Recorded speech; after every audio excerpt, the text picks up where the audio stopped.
Council for Healthy Communities, a Washington, D.C. nonprofit organization who serves as a local hub and implementation partner for the National Choose Healthy Life initiative.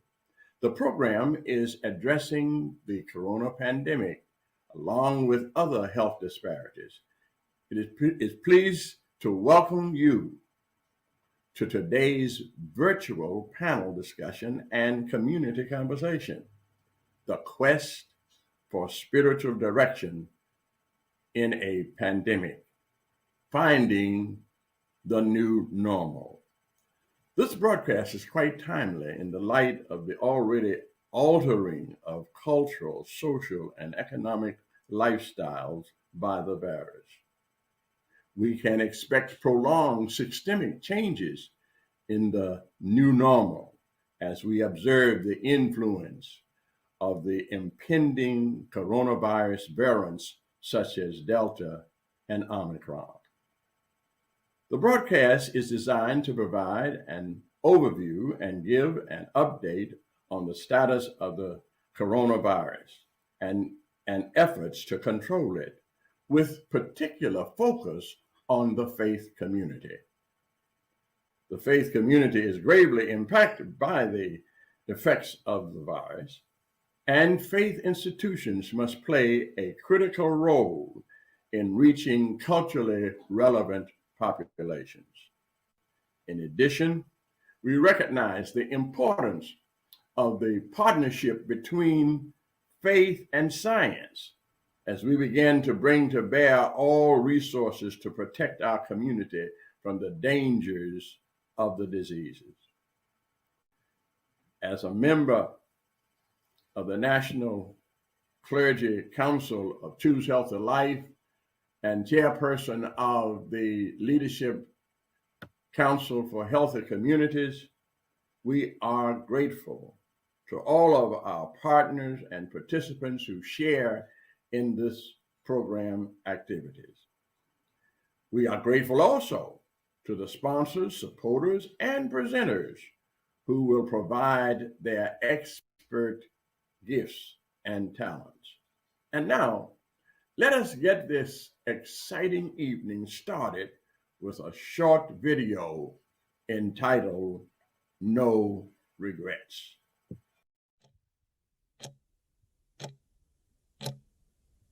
Time. No matter what you do, there just never seems to be enough of it.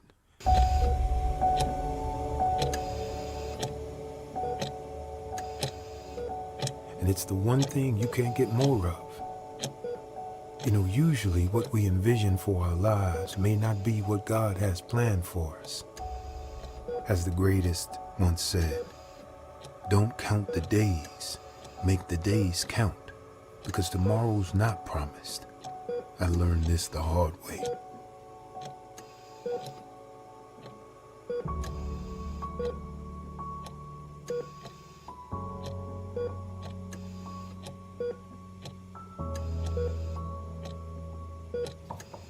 This is Nurse Meady. Oh, respiratory's here. Hi, Tony. Hi, Mr. Davis. It's Meady again, and I'm coming in to give you your medicine. I'll be really quick. Over the past year and a half, she and many others like her have been on the front lines working to save people like me, running the risk of putting family, friends, and most of all themselves in harm's way. Take nice deep breaths. Let the machine do the work for you, okay? Crazy to think that in the beginning, the only protection they had was God and a mask. Let me check his pulse ox. Mr. Davis, are you okay? Is it difficult for you to breathe? Tony, call a code. Call a code. Code blue 613. Code blue 613.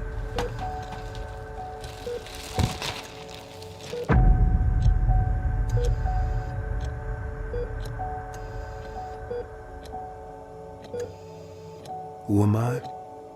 I'm the guy in the bed, Dion Davis, loving husband and father, a man who loves God and loves life, who at this very moment is wondering if my next breath will be my last.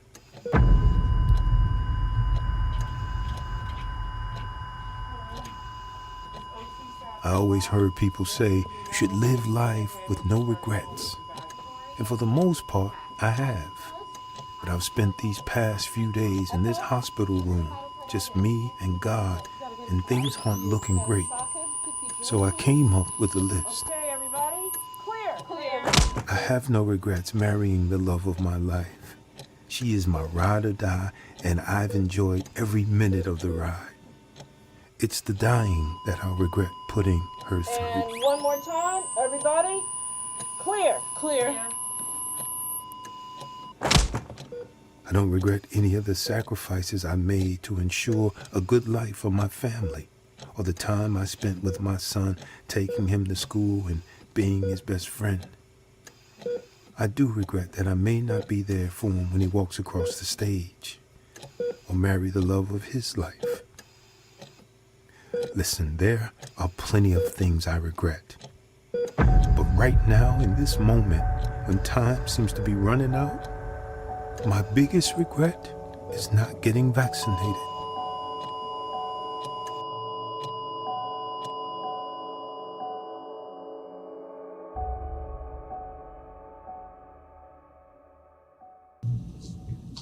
Any questions, Dion? No. Okay, I'm going to go ahead and administer your first COVID vaccination.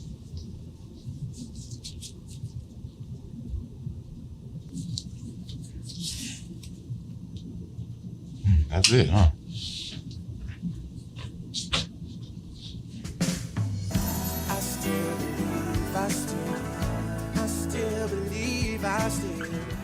Please, don't let not getting vaccinated be your final regret.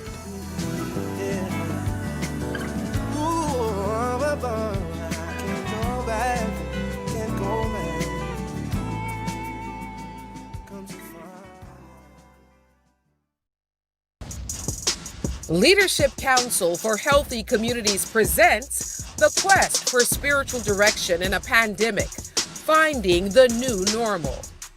Your panelist, population health expert and emergency physician, Dr. Melissa Clark, pediatrician and public health specialist, Dr. Yolandra Hancock, senior pastor for the Pennsylvania Avenue Baptist Church, Reverend Kendrick Curry, multi-award-winning gospel artist, Fred Hammond, and now your host and moderator, Allison Seymour.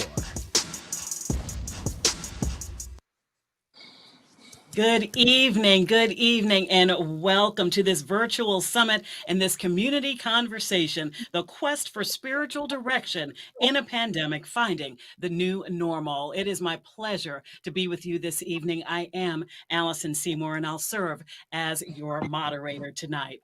Well, I don't need to tell you, it's been almost 2 years of constantly changing circumstances and hardships for many because of the coronavirus, the COVID-19 pandemic. And we're going to get updates and recommendations tonight from our expert panel relating to navigating what we're all calling the new normal in worship as well as everyday life. So let me introduce you to our panel right now. The Reverend Dr. Kendrick E. Curry is the longtime senior pastor of the Pennsylvania Avenue Baptist Church with both theological degrees and a doctorate in chemical engineering. He is a passionate person in the community. He's passionate about community transformation, serving on multiple community boards and advocacy organizations. PABC sponsors a mental health treatment program on premises and has been a pioneering site for COVID-19 testing and vaccination at faith institutions in the District of Columbia. Reverend Curry, so happy you're with us this evening. Good evening to you. We have Fred Hammond with us. Good evening. We have Fred Hammond. Of course, Fred Hammond is a multi-Grammy award-winning gospel artist who has performed before millions around the globe and is one of the most popular praise and worship leaders in contemporary gospel music today. He is superb at arranging, production, songwriting skills. He is mean with that guitar and that bass and soaring vocals featured on multiple albums, with the latest being Uncle Fred, Texture of a Man. Good evening to you, sir. How are you? Doing well, thank you. We have Excellent. Dr. Yolanda Handrick with us. She is a mother, she's a physician, TEDx speaker, public health shiro who combines her hands-on clinical experience and public health expertise with her passion for building vibrant communities and providing patient-empowered, best-in-class care and community empowerment. She teaches at the Milken Institute of Public Health and consults the Prince George's County Council Board of Health. Good evening to you, my Sora. How are you? Good evening, Sora. I'm well, thank you. How are you? I'm doing great. And last but certainly not least, Dr. Melissa E. Clark. Dr. Clark is a physician and innovative leader in population health who is passionate about empowering individuals to be their own best health advocates. She is the co-founder of Black Coalition Against COVID. She advises the DC Department of Health, and her company, the BHE Group, has provided COVID-19 training to over 120 health outreach workers. She is a published author, an advocate, and accomplished keynote speaker on healthcare quality and health equality and equity. And I'm proud to say also my Sora and my friend, it's always good to see you, Dr. Clark. Wonderful to be here, Allison. Thank you so much, Sora. And I want to start with you. Actually, that video was powerful. I think we were all holding our breath to see what happens. But sadly, we've known what's happened to hundreds of thousands of our fellow Americans. And when it comes to African Americans, the numbers are so disproportionately high. So let me start with you. How realistic was that video? And can you tell us where we are right now in this pandemic? Yeah, thanks, Allison. Great question. You know, that is an extremely realistic video because we know that we're still having, even at this point in the pandemic, 40,000 new hospitalizations a week due to COVID-19. And those are mostly among unvaccinated people, a few among unboosted individuals. And in states like Michigan, for example, right now as we speak, they're running out of hospital beds. And of course, we saw in the video that Mr. Davis's condition deteriorated. And that happens in the video is due to a heart inflammation, but it could be due to pneumonia or blood clots, any number of ways that COVID can negatively impact our health and lead to demise. We know that there are over still 1,000 deaths a day due to COVID-19. And then you mentioned the disproportionate effect that it's having on the African American community and people of color in general, where the death rates from COVID are 2 to 3 times greater than that of the white community. Well, what many people don't realize is that, unfortunately, COVID disproportionately affects men over women. So when we think about Black men in particular, we've seen them die disproportionately and at younger ages than their white counterparts. We know that the life expectancy for Black men has dropped by 3 years in the pandemic as compared to 1.2 years for their white male counterparts. So that video captures a lot of those themes, Allison. The good news, though, is that the racial gap within vaccinations has narrowed significantly for Hispanics and for the Black population. And we still know, of course, that there are pockets in our communities where the vaccination rate is low, and there's still work to be done to really dispel the misinformation and disinformation that has so effectively worked its way into the hearts and minds of so many. And tonight, of course, our topic is so timely as we are poised to learn more about the Omicron variant and how it's come in to break up the little stability that we thought we were having because death rates had been going down. And we saw now in South Africa that it appears to be more contagious. Of course, South Africa was where it was first detected, but not necessarily originated. And so we still have to answer the questions about this variant. You know, is it going to displace the Delta variant? Is it going to respond to the antibodies that are generated by our current COVID vaccines? And will it be result in more serious illness than the Delta variant? It doesn't look so far, but we still need a couple weeks to understand how this will unfold. And so I'm really excited tonight to have this discussion when we have these kinds of uncertainties, how to really manage going forward. And I think we have a great panel here to help discuss that. I would agree 100%. And in fact, Dr. Hancock, let me ask you a question about children during the pandemic. You know, recently children are now able to be vaccinated at a certain age group, but how have they fared overall, and how has that affected the family unit? That's an excellent question. And I think it's something that hasn't really been highlighted sufficiently. As both a mother and a pediatrician, it's always been my mission to make sure that children aren't left out of this conversation. We know that of the now close to 700 children who have died from COVID-19, 75% of them have been either Black or brown. Of the children that have been hospitalized due to COVID-19, 80% of them have been Black or brown. Of those who've experienced the complication multisystem inflammatory syndrome, 80% of them have been Black or brown. Not to mention the fact that 140,000 children have been left orphaned by this pandemic, the majority of those children also being Black and brown. And so when we talk about COVID-19 pandemic, we can talk about it in terms of infections, hospitalizations, and deaths, but we also have to talk about the mental health impact, the social impact, all the indirect collateral damage that COVID-19 has caused socially, educationally, financially for children. We know that Black and brown children are disproportionately impacted by poverty.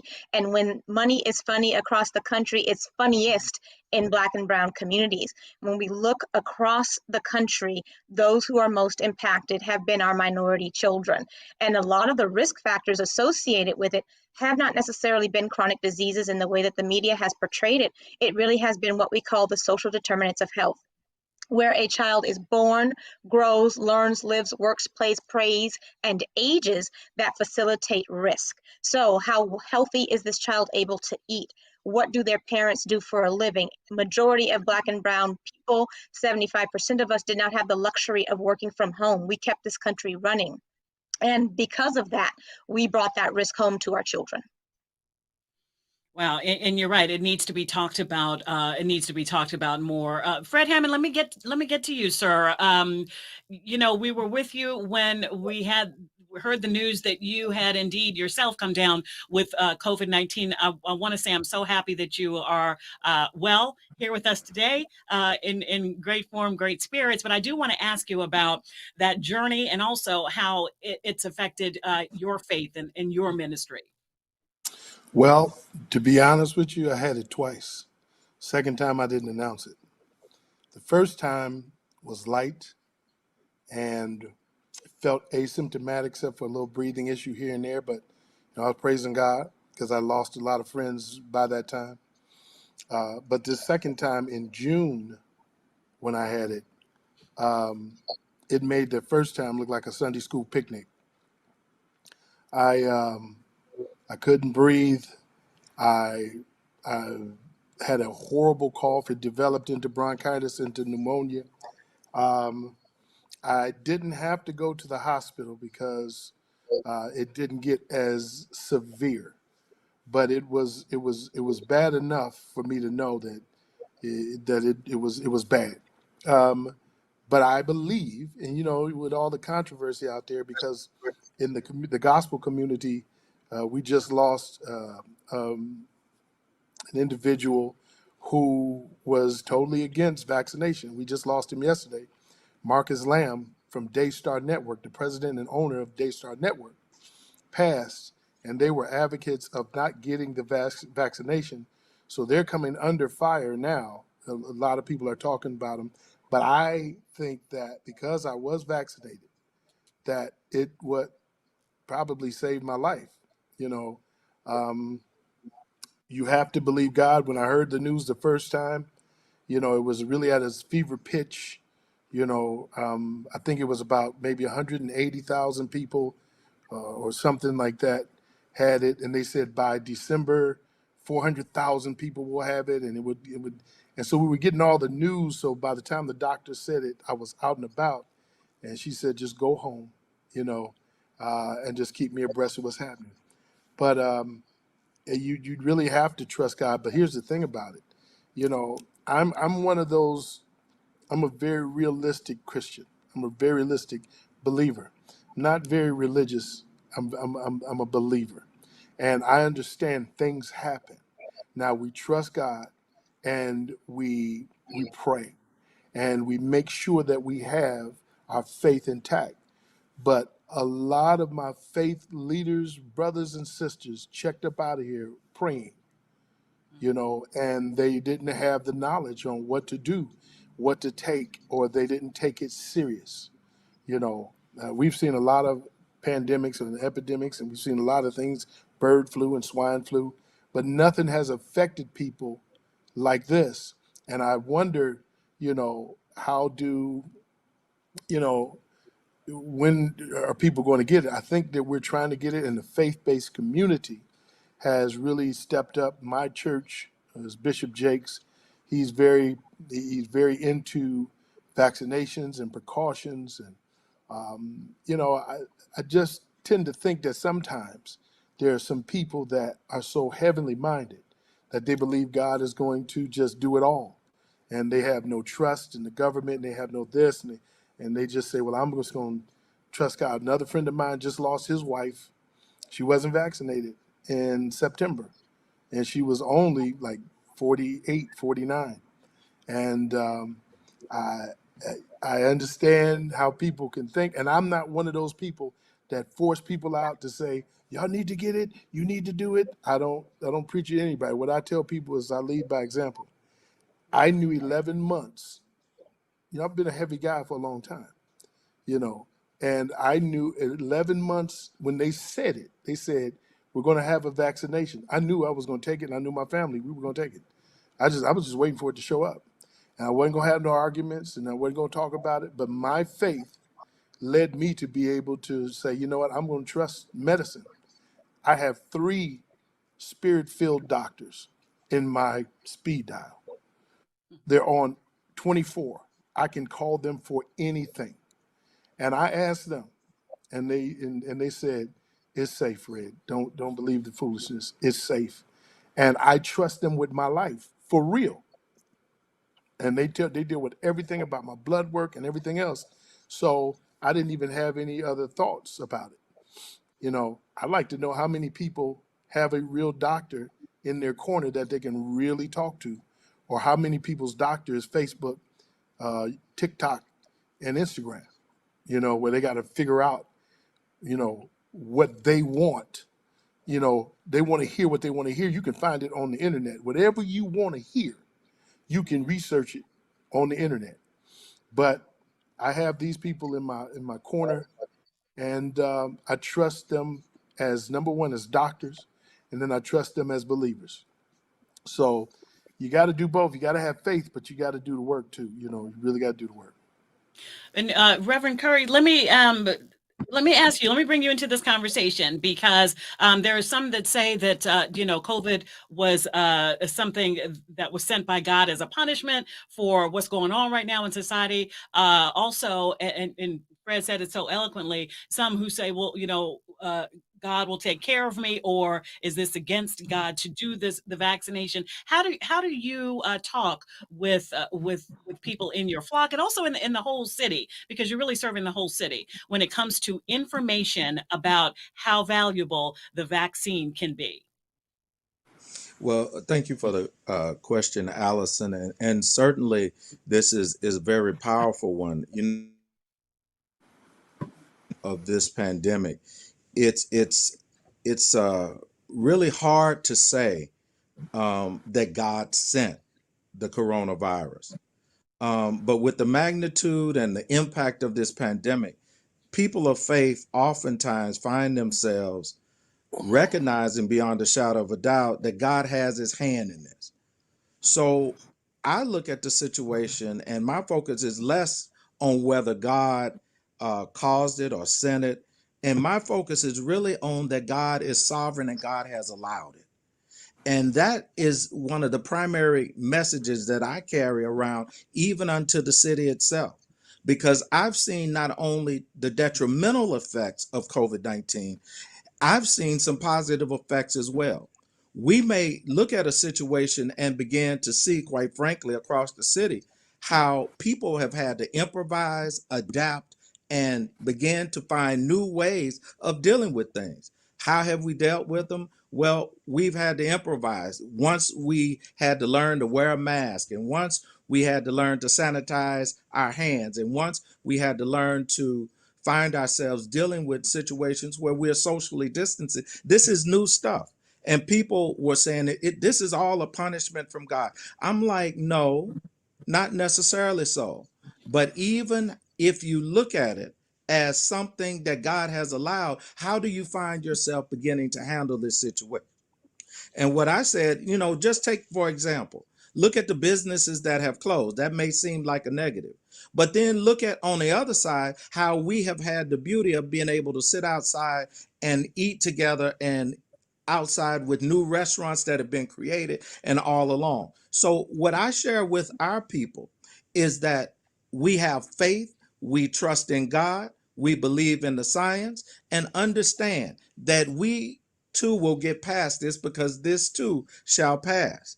And I just look at the glass being half full instead of half empty. There is this basically phenomenon now, this pandemic uncertainty. It's uncertainty with finances, employment, with health, with faith. So how do you respond to those who are grappling with this uncertainty, Reverend Curry? So, for me, this is not cliche when I say it. I actually believe in holding on to God's unchanging hand. It is indeed a statement of faith. And I like to add that I look for the path of righteousness and peace, and I stay on that path. God gives us the peace of God, which surpasses all understanding. And we have the ultimate trust to navigate through the deep and tumultuous waters as long as we're centered on God. Then and only then can we hear God's still small voice. It is that centering, as Howard Thurman would say, that brings us to a point where we begin to understand and realize that not only is God sovereign, but he keeps us, he sustains us, he holds us, and we are better able to recognize that because of our faith, we're going to make it anyhow. And that's the type of faith that we deal with in the midst of uncertainty, anyhow faith. It literally is something that holds us together. And I just believe that God is doing a transformative work in helping us understand how we find ourselves holding on to his unchanging hand. Dr. Clark, let me ask you from a medical perspective. It seems like as a journalist, you get finished talking about one of the variants or what's happening. Then here's another variant with the Omicron variant. And how do you deal with this ever-changing pandemic? That's an excellent question. And I love Reverend Curry's words from a spiritual perspective and talking about a transformative experience. I think from a medical and public health perspective, one of the things people have in terms of the messaging have to understand that, this is a once in a lifetime pandemic, and that the public health community is understanding and the medical community is understanding this as it unfolds. And so it's really important with every messaging that we deliver that we say, this is the situation today. This may change, but our job in the medical and public health community is to keep you, the public, updated. And as soon as we know, we will let you know. And I think that helps to level set rather than focusing on trying to give people, this is the one thing that you're going to always hold on to. Just keep in mind that this is a fluid situation and that we, as we learn, will continue to update you. We have learned some things, though. We do know that masks work. We do know that physical distancing works. We do know that these things together, along with getting vaccinated, help to decrease the spread of COVID. And, there are only two ways to create immunity to a virus. The first way is to get sick. with the virus. We know that's not a good idea for all the reasons that we've talked about before.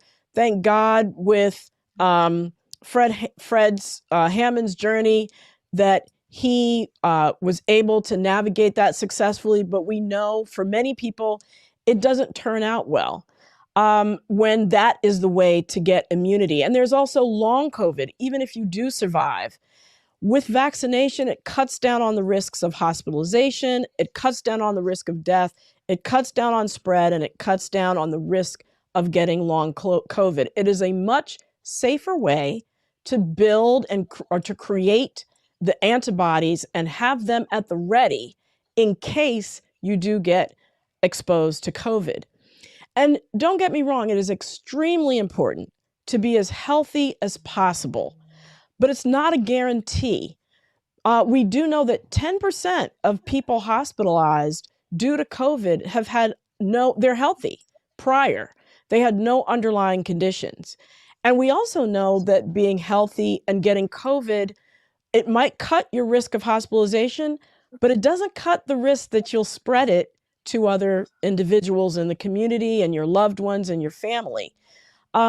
So one of the things that I always mention when I talk about, staying safe with these changing conditions, I use the analogy, layering up. It's like layering up when you're getting ready to go out into sub-zero weather. You put on your thermal underwear, you put on your sweater, and you put on your down jacket on top.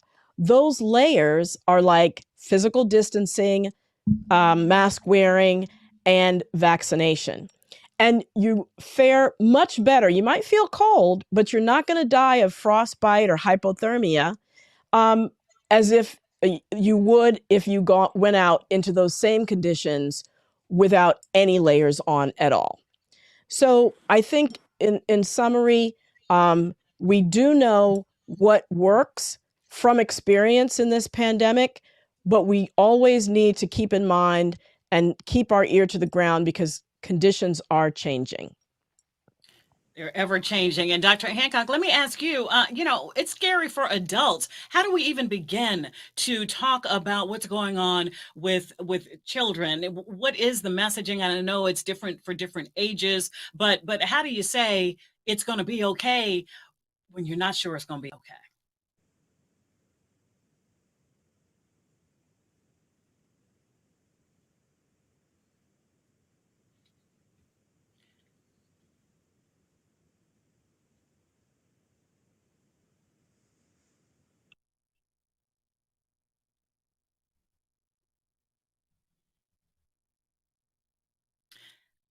I think we lost, Sorry, I think we lost your audio right there. We will definitely come back to you. But let me talk with Reverend Curry just for a minute as we move into the worship experience and how the pandemic has affected this. It has been, of course, as we know, well over 18 months. I remember getting the call that you're going to be working from home, and that lasted for so long, and now we're here and it is still going on. But the church had to close its doors. I just recently went back to my church after all of this time. So how are churches coming back together now? That's a question for you. And how has the worship experience changed during these times? Well, thank you for that question, because churches are indeed coming back together in a variety of different ways. But I will say there's something we must be mindful of. The church has changed. There really is an opportunity now for us to be mindful of the fact that we are worshiping virtually and we have in-person options. As churches seem to come back and form community, we are learning new ways of forming community. And what I'm witnessing personally, quite frankly, is how even as we come back together, there are those that prefer the virtual option instead of the in-person option. And what we do is innovate and make options available so that not only can people come to the church to worship, but they can also come and worship via Zoom or online in some other form of worship. And what this has helped us to do is not only think about community as it relates to how we meet in the church, Indeed, when 18 months ago the doors closed, the church left the building. So since the people are the church and the building is not the church, we found other ways to begin to worship. One of the things we did was to go down at Pennsylvania and Minnesota, which is a hot spot for drug abuse. And we began to have worship literally in the park, out in the open for people, so that those who need the gospel and we're able to share, we're able to be with them and find a new way of touching lives. In fact, we've touched more lives during the pandemic than we did while we were actually pre-pandemic. The last thing I'll share with you is simply this. During one of the times of our worship experiences, we actually had an overdose of someone on opioid just a half a block away. We were offering not only worship experience, but training with regard to having opioid addictions right there in the park. Someone OD'd, and we had the Narcan and everything else available. This is the church in action. This is the church transforming. This is forming a new way of community that feeds the body, the mind, and the spirit, as well as the physical body. So we've been able to move beyond the walls. We've been able to gather in different ways, and we have always looked at ourselves as being more communal in the context of how we worship and how we celebrate the good news of the gospel of Jesus Christ. Oh, that is wonderful outreach, the church at its best, in a way. Fred, let me ask you this question. From the music is such a big part of the worship experience. So how has this pandemic affected your industry, the gospel music industry, and how have you overcome it? Like Pastor said, we've had to become more innovative. If nothing, the tragedy of the actual pandemic is what it was. You have death, you have sickness, you have illness, you have loss of economy. It affects so many different things. But what it did do is it forced us to be more creative. Like myself, one of the things I did was when the announcement was first made, um, I I felt the leading of the Lord to go into my warehouse, turn my cameras on, bring my band in, and give everybody a free concert because the world was everybody was scared. And I went into my warehouse and I asked God. I said, Lord, let it be effective enough for me to reach at least 40, 60,000 people. Okay. I'm going to go in, I'm going to spend the money. And the crazy thing about it is, because I do a lot with churches, the day that they closed the churches, literally hundreds of thousands of dollars went away from my economy, and uh, and then he was asking me to go in there and do this for free, and don't charge, don't do a subscription. People are nervous, so do what I gave you. And I asked him, I said, okay, well, I don't want to be greedy, but can you give me 100,000 people? And I will be so glad. Let 100,000 people watch this and be blessed. And I want to see their comments. And, the Lord will give you above what you can ask or think.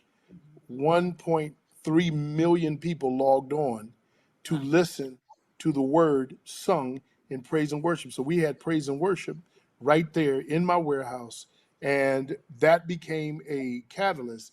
Other artists saw it because people were just getting in front of their laptops, and they were just, putting a guitar or piano in the front of their laptops, and that's how they were doing it. But I believe God deserves the best. The music industry is something, you know, the world, the secular artists and the companies, they put everything into getting that entertainment because they understand the value of pictures, colors, lights, sound, audio, and entertainment. They understand it overwhelms you, and people love that. We as church people sometimes, especially as gospel artists, and I told them, I think we're kind of arrogant because we believe, and pretty much we have the best singers on the planet.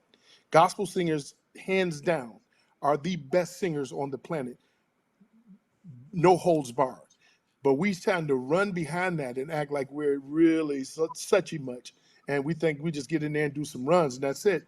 And God told me, no, put some production behind it. Put some value behind it. You know why? Because the lamb is worthy. He's worth everything that I have. Even when it looked like, okay, I'm going to give you my last bit. We know that the woman that only had just a little bit of cornmeal and a little bit of oil, she said, me and my son going to eat this, we going to die. And he said, give it to the prophet. The prophet came and said, give it to me. And her meal barrel, her cupboard never ran dry. The Lord told me the same thing. But because of that, then artists across the country started doing better productions. So it taught people to take value in social media. We don't no longer need a larger network. We don't need to wait for, necessarily VH1 or MTV to come and say gospel is worthy of being on our platform. Now you can reach millions of people all over the world via Facebook, via Instagram, via TikTok, via anything. And that's what happened. It caused us to get innovative. And then that even helped. I saw churches start to shoot the way I was shooting. So we just kind of all got together and made it a little bit more creative. And that's what it did. Can the two coexist? Can you still go out there and be in person? Because there is something about that too. Like seeing Fred Hammond on that stage in person is something too. Will you continue to do the virtual, performances along with the in person? How do you see it changing moving forward? The beautiful thing about it is, the way music is, I'm pretty sure I'm pretty Pastor agree with me on this one, but we all agree that Frankie Beverly is a legend and we probably all love him. I know I do. I dress up in my white if I'm on a cruise with him and I sing all the songs, but it's something that says our legends don't get to do more music. Babyface, we don't look for a new album. Stevie Wonder, these are all my favorite heroes, but here's what happens. And this is what I told my people. When Kanye got the number one gospel slot, the number one Christian slot, the number one this slot, everything to do, he had all of the slots. Everybody was tripping. I said, why y'all tripping? You ain't got to be mad. He done showed you. All he did was bring 100 million people to you. Now people are going to research this. So now when I go live, I just did Soul Train Awards, I just did Nick Cannon, and I just did 2 concerts that whole weekend. I still do the live stuff. People are in the audience. There's still thousands of people in the audience. But what I do now is the new music that God gives me, because people don't want to hear no new music from me. They want to hear Let the Praise, No Weapon. They want to hear the same 10 songs when they sing live. But what I can do now, though, with new music, I can reach, and I literally reach with this new album I have, which is called Sunday Morning Fred. I've reached already 1 million streams of new music. So I can now, with my platform, I can do new music that gets to millions of people in Australia and in Russia and in Africa. And when I come live, I can do all the old favorites that everybody want to hear. So it's really a blessing. We have to change our mindset. And slowly we're coming along around to it. That glass half full Reverend Curry was talking about. Dr. Hancock, do we have you with us? Yes, you do.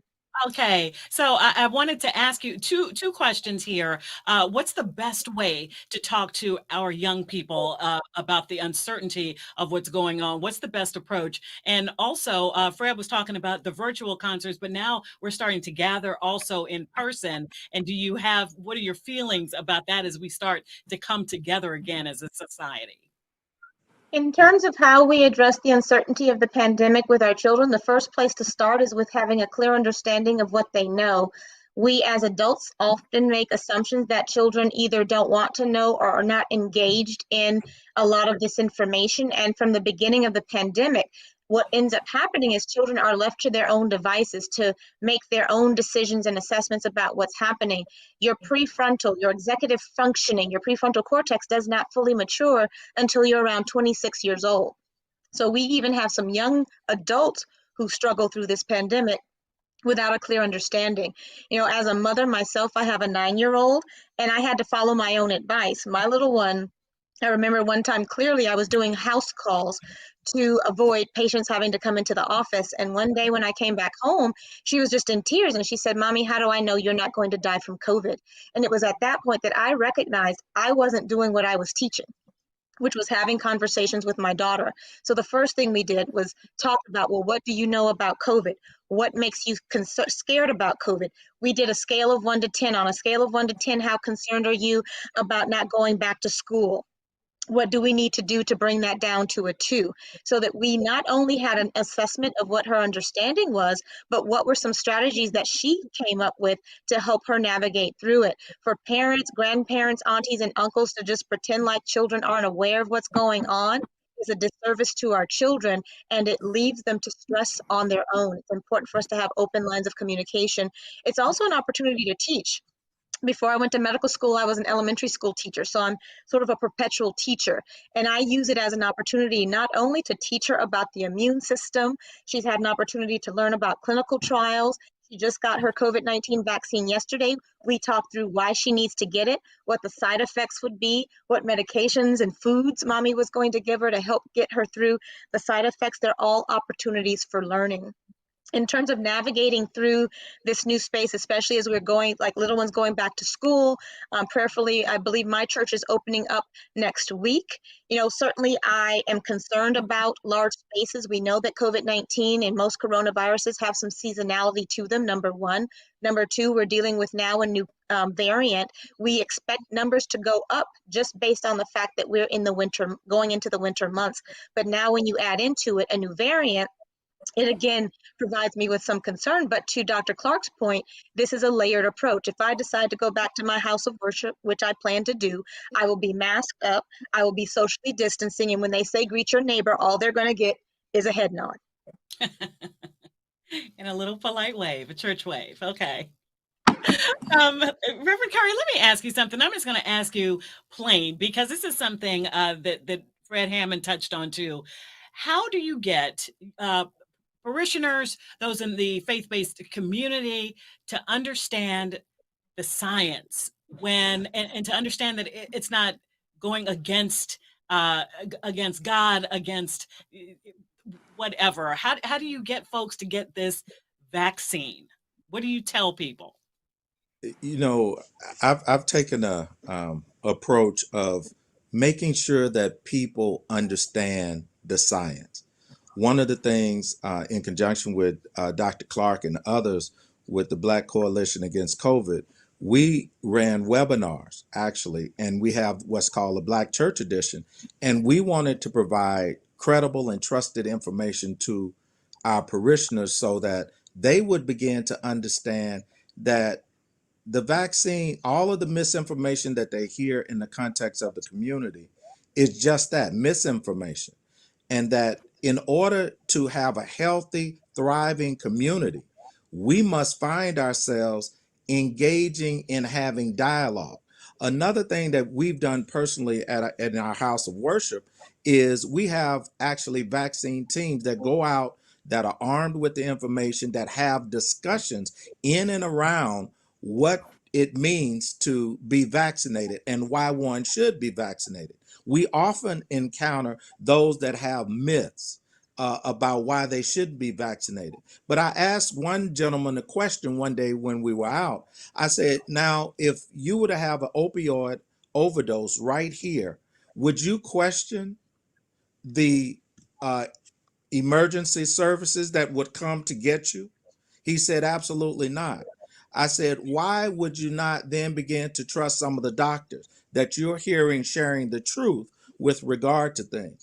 And so I, along with several others, have been credible messengers, and we have opened our houses of worship and made them vaccination centers. And prior to that, for us, we were also a testing site. So I share not only the good news of the gospel, believing that people can be transformed and change and live their best lives by even hearing the gospel and being vaccinated. But I also say that you can be vaccinated at your particular house of worship. Now, that's been something that we've shared. And to the extent that we've shared it, we have seen quite a bit of success in making sure that folk get vaccinated. In fact, we were the first house of worship in the District of Columbia to be a vaccination site.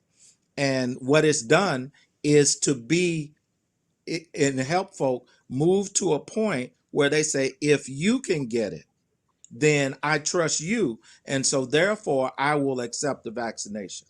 I had a sister in the church, one of our seasoned members, and she said, Pastor, the only reason I'm getting this vaccination is because one is at the church, two, you said that it's safe and effective, and I trust more than all of that. I trust the Lord. So we have been doing that over and over and over again, and that's what we have to do even going forward. We have to continue doing the same sorts of things, telling folk about how we combat misinformation and disinformation. Fred, let me circle back to you. You hit on it earlier, but overall, does there seem to be a willingness or more of a reluctance in the industry of gospel music to go ahead and get that vaccination? From my friends, and we have a little circle, um, and I know Kurt was very vocal about getting the vaccination, and we were all sitting around talking. And from what I see amongst artists, amongst ministries, music ministries, that I'm not seeing a lot of negativity or anything, because a lot of the ministers that are artists that go out, they also serve at the local body, and the local body has been um, pretty, not stern, but aggressive when it comes to, vaccination. Like, I was vaccinated at the Potter's house, and a lot of the people there, it's not necessarily an option.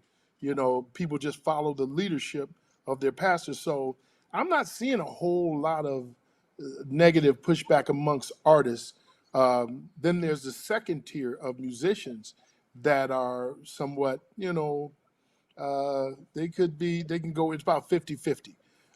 But amongst the artists and ministries, a lot of the people I talk to, man, they've already been vaccinated and on their booster. So That's some good news. That's some good news. Dr. Hancock, let me come back to you as far as vaccinating our kids. How do you get the message across to parents that this is a safe route for our youngest? Because I have to be honest, when the vaccination became available, I know that we reported that there were some hiccups as far as how much to dilute the vaccine, and some pharmacies were getting it wrong, and so there was a level of fear there too, and uncertainty. So, what's the messaging there about vaccinating our young people? I think the important thing is to find out what are parents concerned about. Both out in the street, I work with an organization called Grapevine Health, where we work on health literacy. We were just out at the Giant in Ward 8 talking to parents about what their concerns were in regards to this vaccine. And then once having a clear understanding of what their hesitancy is, what their concerns are, being able to address them. Part of it is also my own experience as a mother, having a 9-year-old daughter who I consider, in terms of getting the booster shot, letting them know what my experience was, both for myself getting vaccinated and for her getting the vaccine, and being honest with them, letting them know that there were concerns that I had about things like myocarditis, given that there was an increased risk in the adolescent population. And really explaining the numbers, letting them know that after about 10% of the population within the 5 to 11-year-old age group has gotten the vaccine, if we have not seen an increase in myocarditis, then we can safely know that our little ones can get the vaccine. We've reached that benchmark about a week and a half ago. So it's really talking to parents, listening to them, not criticizing them. There's a lot of this anti-vax versus vax issue, and it's really talking to people in love, talking to people in a mutual level of respect, so that when and if there are questions and you have answers to those questions, you are not only a trusted source but a relatable source. We know that in the medical community there's a lot of distrust, even for doctors who look like myself and Dr. Clark, but we have to make sure that we are available. And the last thing is empowerment, and Dr. Clark has done a phenomenal job in her career of that. I make sure parents know, when you go to the pharmacy or to your doctor, look for the orange cap. If they pull out a purple cap for your 5 to 11-year-old, you tell them to put it back and get the right one, so that they know what to ask for. Right. The bottles that they come in, they literally have different cap colors, correct? For the vaccine. Absolutely. For the 5 to 11-year-olds, it's an orange vial. Okay. Reverend Curry, we're talking about the new normal here. So what is the new normal for the church? And I bet you never thought you'd be administering vaccinations or vaccines out of the church. But what is the new normal moving forward? Let's say this time 2022. So this time 2022, I actually believe we will be meeting in person to some degree, but we will have a considerable number of persons online. One of the things that we are even looking at is what does it mean to have a complete virtual campus in addition to our in-person campus? And that campus, so far as we've used the online worship and what have you, has literally touched folk around the world. I have folk that have joined Bible study from India and from other places around the world. So I see a great opportunity here. I see folk having the opportunity going forward to be creative and think of new ways of communicating what their convictions about our Lord and Savior Jesus Christ. And that will be not only in the church, but it will be using the virtual means to go well beyond. I think even in 2022, we will still, with the various variants, we will find ourselves not only testing for COVID, but we will also find ourselves for the next couple of years or so actually doing in vaccinations out of the church. And so we are looking at a time where we're under great change. And but yet, if our hand is in God's hand, we will see how people are able to learn to thrive in a new environment. Dr. Hancock, let me ask you, in this new normal, what are the public health lessons that we should be learning during this time? The first is to invest in public health.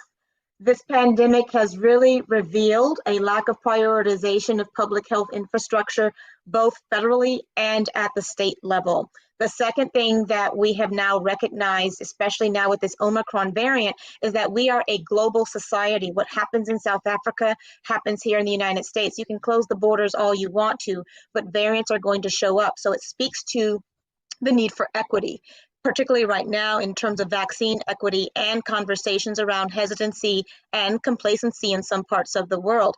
The other important area that we have to continue to focus on are the health disparities that COVID-19 revealed in this country. There was a lot of attention paid to health disparities, particularly amongst communities of color, back last April, and then that completely fell off the radar just about a month later. Those health disparities that drove the numbers within COVID, the health disparities that continue to cost us our lives as Black and Brown people still exist, even after the new normal has been defined. We disproportionately die of all the chronic diseases that you can imagine, and it isn't simply because we make bad choices in terms of eating, it's the environment in which we make these choices. And that's what I hope that we continue to focus on in 2022. Fred Hammond, I'm going to ask you the new normal for the gospel music industry and what lessons in faith should we be really concentrating on and learning from right now? You know, I was listening to what Pastor said, and I could say this for truth, for church and gospel. Gospel usually is the last entity to come on into technology, be it, the companies that like record companies, they invested in gospel music last. Let me take you back. I will be 61 in a few weeks. Okay. So I go back to 8-track tapes and then, cassette tapes and then, definitely the records and then CDs. They, back in the earlier days when I was like, say, 1985, our third album in 1987, 88 in commission, we begged them. By that time, CDs had been normal for the rest of the world. We begged them for CDs. You're like, can we have a CD? A CD, getting your album made into a CD was like winning a Grammy. But they told us not enough people that listen to gospel have the technology or a CD player for us to invest in. So we're always behind the 8 ball. A lot of pastors who are progressive that got young people in their church that invest that say, hey, listen, in my church, you can tweet, you can text, you can, I want you to text a good word out. And they use social media. They were ahead of the curve. Same thing with gospel artists. I've been using Facebook for years before anybody else was really getting on it.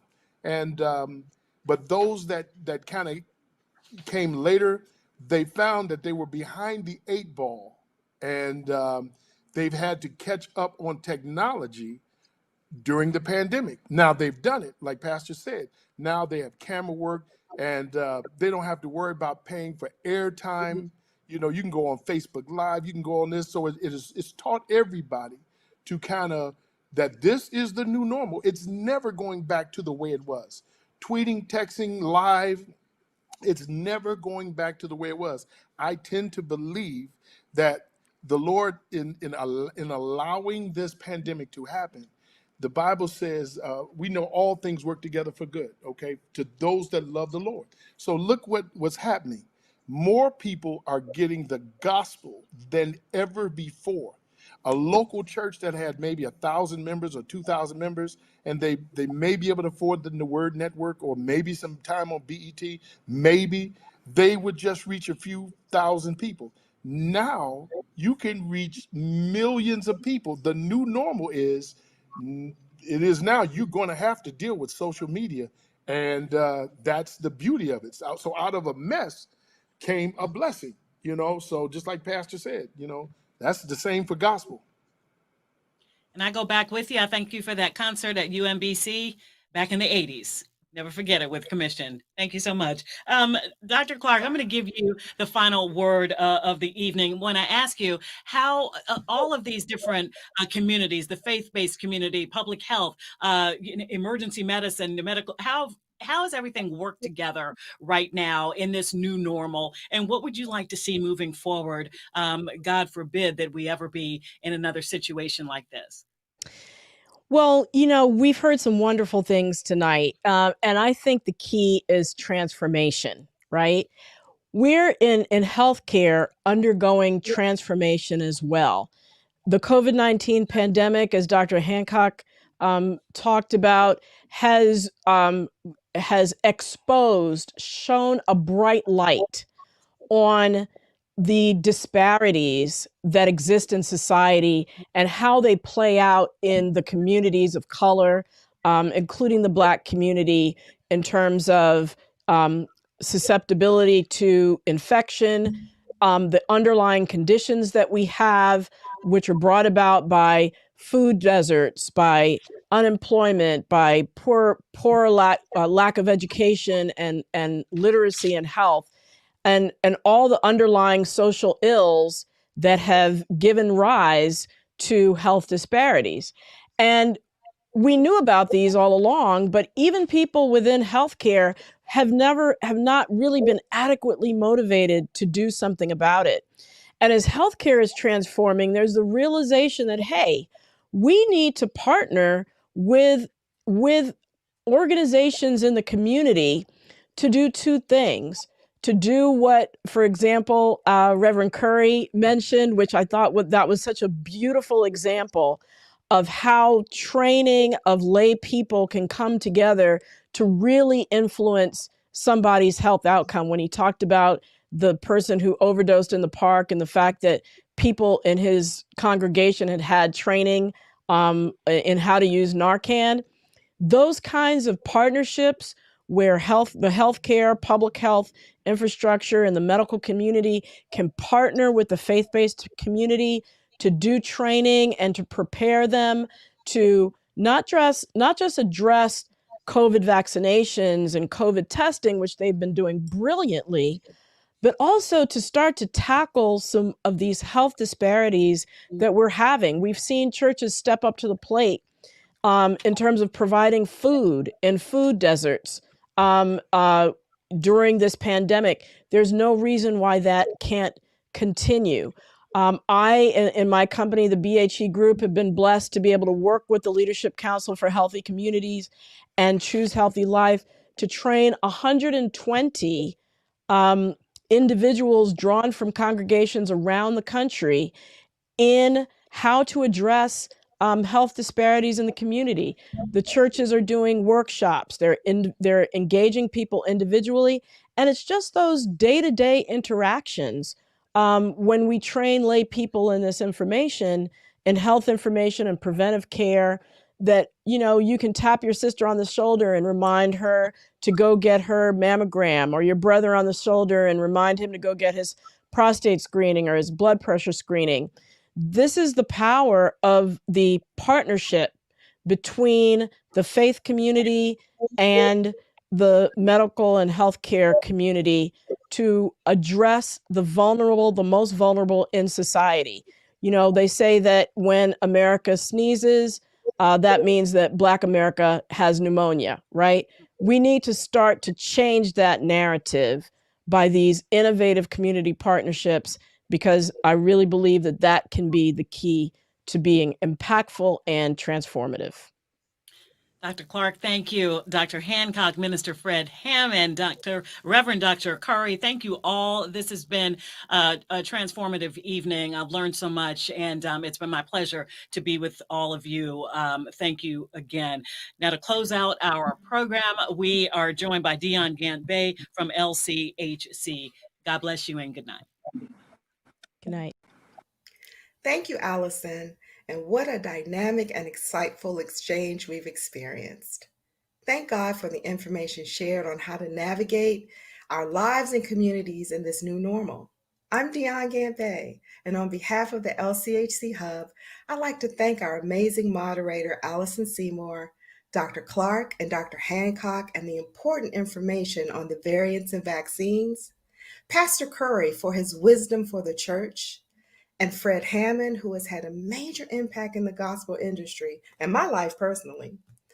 Our fellow sponsors, the Rodham Institute, BHE Group, the Black Coalition Against COVID, and the Duran Production Company, and all those persons involved in making this virtual experience success. Most importantly, I'd like to thank everyone for participating and encourage those who are vaccine hesitant or in need of assistance to contact the LCHC Virtual Health Ministry call centers. Their phone numbers are listed below. In conclusion, thank you for enjoying and experiencing this session this evening, and have a blessed evening.